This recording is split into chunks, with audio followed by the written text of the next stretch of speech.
We all love the Attitude Era. This we know as we bleat on about it non-stop, even though that happened 20 years ago as I say these words. More so, really. That is mad, but again, that just shows how appreciated it was. When you do look back on it today, however, it's quite alarming just how much it ignored what pro wrestling has done in the time before it exploded. Ignoring tried and tested methods to do whatever the hell it wanted, that could be half the reason we bought in like we did. We weren't trying to pull the wool over the eyes of the audience any longer, we were actively flaunting it in people's faces. Whether that helped today is anybody's guess, but it's definitely something we should look at. I'm Simon from What Culture. This is 9 times WWE's Attitude Era broke the rules of professional wrestling. Number 9, the open rejection of a character. This is the norm today, and we hear it on Raw and SmackDown every week. Be it the crowd actively booing a garbage decision or something being dropped from nowhere, if an idea has gone sour, we don't put up with it for long, and believe you me, that wasn't always the case. Back in the day, there was a certain loyalty to a persona, especially when they first broke onto the scene. How else do you think Duke the Dumpster Droese lasted a year in that role?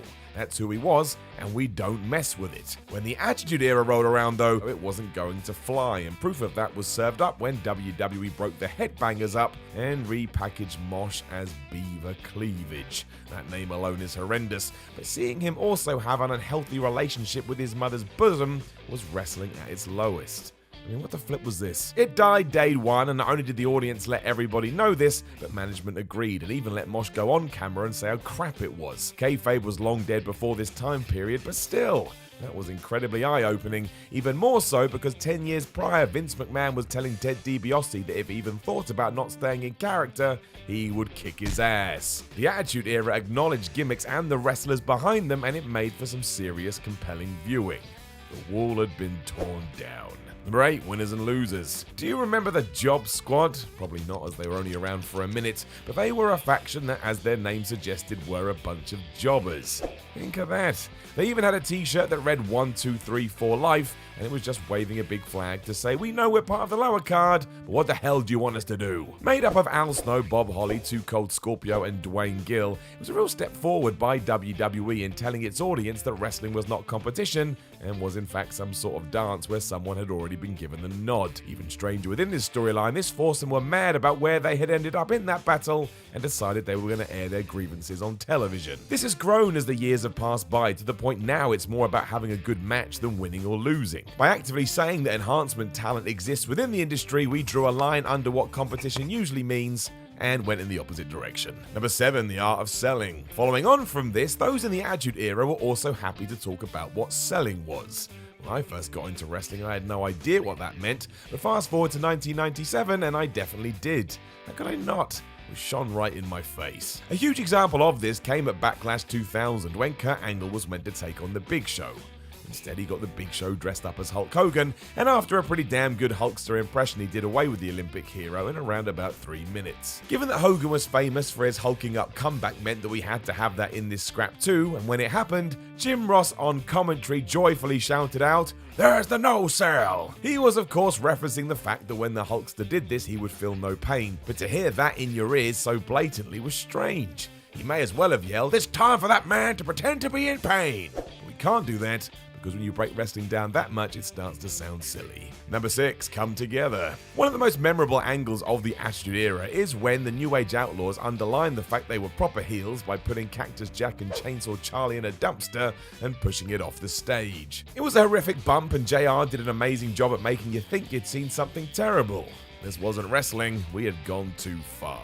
Amazingly, the entire roster agreed. Throughout the night, both good guys and bad guys stopped existing on both sides of the fence and joined up to say that Billy Gunn and Road Dogg had screwed up. No matter the feud, they shouldn't have done it, and seeing heels and faces agree only added to the situation and made the tag team feel even more dangerous. It was a real highlight of the time because it showed there were consequences for your actions and that other wrestlers were watching the program. Never really touched on that before, unless it was an individual viewing their rival at an awkward angle backstage. Number 5, the importance of getting over. Once again, as a kid, you didn't care about this. What does that even mean? Getting over? Getting over what? An industry term that found its way into the wrestling lexicon in the late 90s. It did so because both wrestlers and the crowd were happy to talk about how important this was. Maintaining popularity was at the top of everybody's game, even more so than winning titles, because it resulted in more TV time, which were doing incredible ratings. You can't be fired if you're an integral part of things, and you're likely to be earning more cash too. It also became the barometer for how you were going to be used. From this point all the way to right now, wrestlers were judged on how over they were, and if you weren't over enough, you were in trouble. Think about how many times we heard about DX stopping someone's push because that box wasn't ticked. You could look great and be having 5-star matches, but if you're not over, forget about it. Back to the start you go. I suppose this all ties into how the Attitude Era exposed the business side of the industry, right down to the metrics those in the back use as to who slotted in where on the card. Number 4, people's real names. Look, Hulk Hogan is Hulk Hogan, Randy Savage is Randy Savage, and Roddy Piper is Roddy Piper. Hell, even Earthquake is Earthquake, even though none of that is true. It was the Attitude Era that smashed this to bits. There's countless examples of this, right down to Kevin Nash and Scott Hall turning up in WCW. But the biggest one came in the form of The Undertaker. As WWE built the Ministry of Darkness storyline and who the higher power could be, people on the roster began to openly refer to the dead man as Mark. Who the flip was that? Well, it was the Phenom's real name. Mark Calloway was thrown into the works to try and get across that the human being had become lost in his character, and that would never have happened at any time before this, especially not with Taker. He had been so protected, a fact that continues today, but because of the time and place, those rules were thrown out the window. It would get a shock from the audience to hear this, and to be fair, that was true.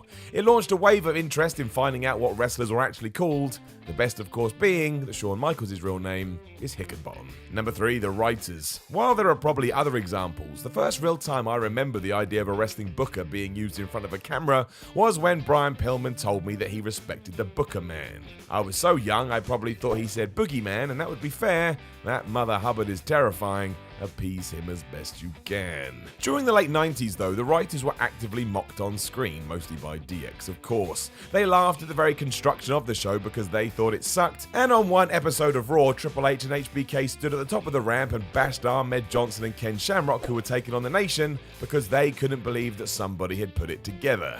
Hunter even quipped, "Who booked this crap?" It was all part of the movement to move the old guard out the way and start anew, and it did work. Not everything was a success, but it did all come together to launch one of the most profitable periods in wrestling history, and arguing against that is hard. Number 2, the curtain call. We've talked about this 1,000 times, but it really was a moment that sparked this new wave of wrestling throughout the late 90s. Heels and faces hugging together in the ring, destroying kayfabe in the process. What we should be talking about is what happened around about a year later. During the October 6, 1997 Raw, the show opened with DX gloating about beating The Undertaker at Bad Blood and setting up Shawn Michaels' title match against Bret Hart at Survivor Series. Rather than use footage from the match though, we were shown the curtain call. Shawn and Trips then openly mocked the whole thing, pretending to be shocked that a good guy and a bad guy could embrace in the ring, and no doubt Vince Russo was backstage doing backflips. We were going full hog with this one, and no one was going to say otherwise. It's one thing to let it happen, but then to mention it again down the line because you want to make it clear you don't give a shib, well, it works both ways. Number 1, The Cure. Considered as the speech that officially started the Attitude Era, even though it had begun by then, on the 15th of December 1997 Raw, Vince McMahon kicked things off by telling us the WWF was the cure for the common show. Admitting that wrestling needed a change, he had decided to take a sledgehammer to the old rules of the sport and thought a short video would be the best way to do this.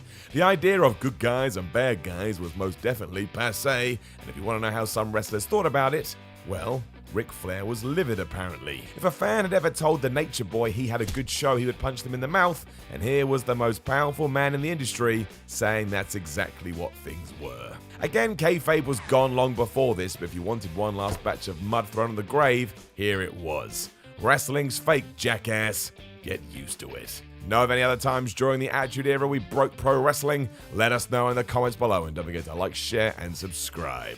Then head over to whatculture.com and read yourself some articles, and follow What Culture on Twitter at WhatCultureWWE. My name is Simon from What Culture. I know I need to rest my voice. I apologize. but I'll still talk to you again soon. Hi guys, I'm Adam Wilborn from What Culture, and if you're a fan of what you've just seen, then make sure you subscribe to What Culture Wrestling on either iTunes, Spotify, or wherever you get your podcasts for daily wrestling podcasts, where we not only review Monday Night Raw and SmackDown Live, we also discuss the events before and after of pay-per-views. We have roundtable discussions discussing burning wrestling issues, interviews, and a roundup of the week, complete with a bloody good quiz, of course, on wrestle culture. Thanks for watching. I've been Adam from What Culture, and I'll see you soon.